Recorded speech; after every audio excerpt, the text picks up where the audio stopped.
আলাইকুম সম্মানিত দর্শকবৃন্দ, আমি আব্দুল আহাদ যুক্ত হয়েছি আপনাদের সঙ্গে। কথা বলবো সমাজের কিছু অনিয়ম ও পরিস্থিতি নিয়ে।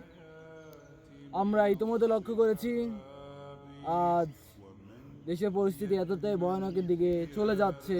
মানুষ এখন আর অনেকে বলে যে মানুষ এখন আর মানুষ নেই।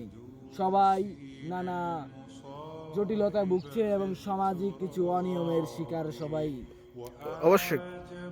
এবং এই অনিয়ম ও শৃঙ্খলার বিরুদ্ধে রুখে দাঁড়াবার যুবক বাংলাদেশে আজ খুবই বলতে গেলে অভাব। এবং এই মাদকাসক্ত, যেটা খুবই সমাজের জন্য লজ্জিত। একটা দেশকে আমি বলে রাখি, একটা দেশকে ধ্বংস করার জন্য দুটি জিনিসই যথেষ্ট। এক, ওই দেশের শিক্ষা ব্যবস্থাকে ধ্বংস করে দেওয়া। আমি সহমত। ওই দেশের মধ্যে মাদকাসক্ত যুবকের সংখ্যা বেড়ে যাওয়া, অবশ্যই। তরুণদের মাঝে মাদক ছড়িয়ে দেওয়া। আর এই দুটা কাজে যে সফল হতে পারবে, ওই রাষ্ট্রকে, ওই দেশকে সহজে ধ্বংস করে ফেলা সম্ভব। সুতরাং আমরা এমন একটি রাষ্ট্রের দিকে না এগিয়ে যেখানে থাকবে না কোনো থাকবে না কোনো অনিয়ম, থাকবে না কোনো দুর্নীতি, থাকবে শুধু শান্তি এবং সম্প্রীতি। এমন একটি রাষ্ট্র যদি আমরা গঠন করতে পারি, ইনশাআল্লাহ আগামীতে আর কোথাও চুরি হবে না, ডাকাতি হবে না, কোথাও অনিয়ম শৃঙ্খলা হবে না। আজ আমরা একটি বিলম্বিত যে বিলম্বিত অবস্থান করছি, এটি গাবদেরগাঁও মালেবাংতি সন্নিকটে বিলটি অবস্থান করছে। অবশ্যই। আর আমরা এখন এখানে এসে যা দেখেছি, একটা ছোট্টখাটো একটা অনিয়ম এবং অনিয়মের একটি চিত্র আপনাদের কাছে তুলে ধরছি। আপনারা দেখেন এখানে কি অবস্থা করেছে। এই যে তারে কিছু নারকেল গাছ আছে, ওগুলা থেকে চুরি করে কি অবস্থা করেছে।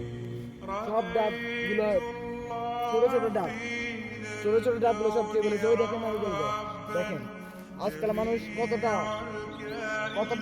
নিয়মে এই কাজগুলো করা যায়। অন্যের নারিকেল, অন্যের হক মেরে তারা নিজেদেরকে আনন্দিত করতেছে। ওই যে ছোট ছোট নারিকেল গুলা সব খেয়ে।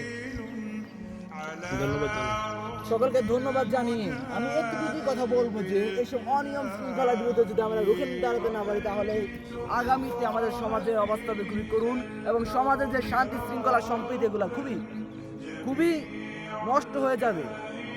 অর্থাৎ আমাদের শান্তি সম্প্রীতি বজায় রাখতে হলে আমাদেরকে সবাইকে ঐক্য হয়ে সমাজের সব অনিয়ম শৃঙ্খলা বিরুদ্ধে রুখে দাঁড়াতে হবে এবং সকল অনিয়মের বিরুদ্ধে আমাদেরকে সামাজিক আন্দোলন গড়ে তুলতে হবে।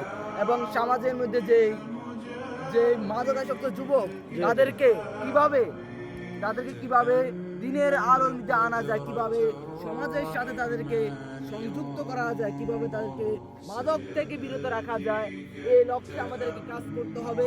এবং আমাদের এই সুন্দর সার্বভৌম বাংলাদেশকে রক্ষার জন্য আমাদের সকলকে ঐক্য হয়ে বাংলাদেশের সকল অনিয়ম বিরুদ্ধে আমাদেরকে আন্দোলন গড়ে তুলতে হবে।